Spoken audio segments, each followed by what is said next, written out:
C'est vrai que quelquefois, ce n'est pas la meilleure équipe qui gagne le match ou qui se qualifie. Là, on a eu beaucoup de chance, on a eu un gardien exceptionnel. Et c'est vrai que pour tout le club, cette qualification arrive à un moment qui est formidable. Bon, ce sera la 6e qualification pour un quart de finale de Coupe d'Europe depuis que je suis arrivé au club, donc en une vingtaine d'années, plus une demi-finale. Donc voilà, pour le 200e match de Coupe d'Europe, c'est un très beau cadeau que m'ont offert les joueurs. Et je voudrais dire que Bruno et tout son staff a été aussi à l'égal des joueurs extrêmement tenaces et extrêmement brillants pour pouvoir l'emporter ici à Rome. Je crois qu'il y a très peu d'équipes qui étaient capables de se qualifier aujourd'hui contre la force incroyable qu'a déployée cette équipe romaine. Oui, c'était terrible parce qu'on sentait qu'à tout moment, et dès le début, la Roma pouvait marquer, mais on a vu des valeurs morales absolument incroyables. On a vu aussi qu'on pouvait avoir des opportunités, parce que sur la première opportunité, on a marqué.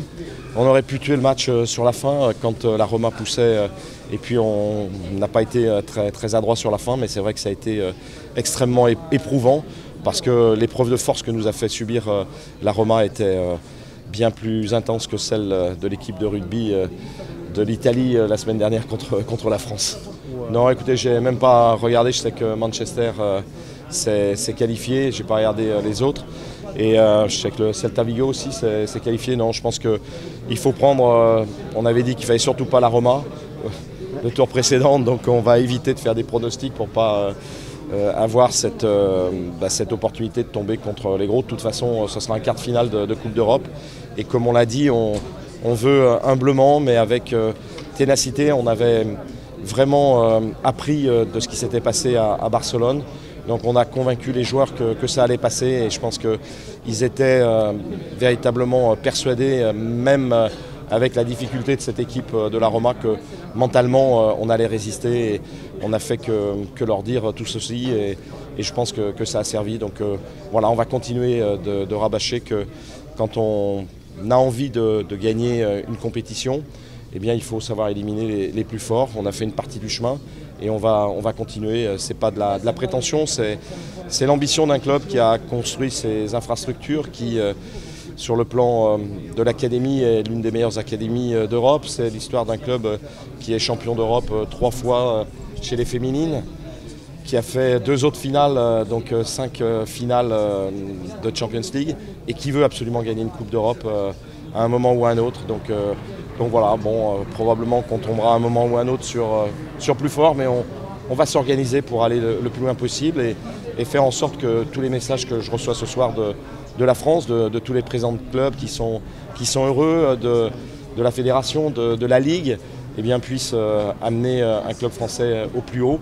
Je suis très heureux aussi que Monaco ait fait un parcours extraordinaire avec un match hier d'une intensité aussi peut-être moindre qu'aujourd'hui, mais avec des équipes d'un niveau, je pense, encore supérieur. Donc bravo à Monaco et puis bravo à cette équipe de Lyon et Bruno Genesio. Oui, maintenant, vous savez, il faut respecter le choix des sélectionneurs, et je pense que aussi bien Alexandre que Nabil ont la volonté de faire la Coupe du Monde en Russie, donc il reste un petit peu de temps.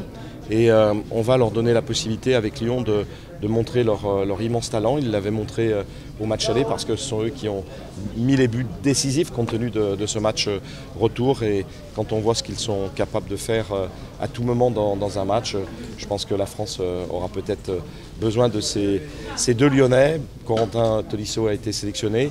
Je pense qu'on a encore 2 ou 3 autres joueurs qui étaient sélectionnés précédemment, mais qui pourraient revenir au gré d'une belle épopée de l'Olympique Lyonnais. Donc je crois qu'il faut respecter les choix de Didier Deschamps, et puis surtout faire en sorte que par la dynamique lancée à Lyon, on puisse lui montrer que ces joueurs-là sont indispensables à l'équipe de France aussi. Je pense qu'il faut, moi je respecte complètement le sélectionneur. Bon, il y a des élections en plus à la fédération samedi, donc voilà, donc je suis solidaire de Didier, même si j'ai vu qu'Alexandre avait beaucoup de peine, Nabil un petit peu moins parce qu'il revient progressivement. Mais c'est vrai qu'Alexandre avait fait ces derniers temps des matchs exceptionnels. Il a été encore très combatif ce soir. Donc voilà, donc j'ai une pensée pour lui, mais ceci étant, je suis persuadé qu'il aura sa chance et que je pourrai l'accompagner en tant que dirigeant de la fédération, du moins je l'espère en Russie pour la Coupe du Monde. Voilà.